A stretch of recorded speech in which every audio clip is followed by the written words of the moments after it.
Hey guys, so in this video, I'm going to show you how to create a group in Instagram. Now, I'll show you step by step in this video how it's done. So let's go ahead and get right into it. Now, you're going to want to head over to your Instagram app. You can see I'm currently on it. Now, you're going to want to head over to the direct messages section. And in this section right here, you're basically going to want to head over to the top right hand corner and then click the little pencil in this square.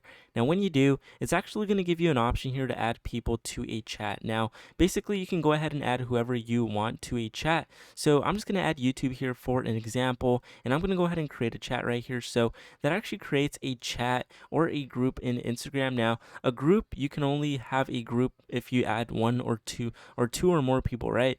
So since I added YouTube, it's basically a one-on-one conversation, which will initiate just like a one-on-one DM. So basically, just make sure that you have two or more people in order to create a group in Instagram.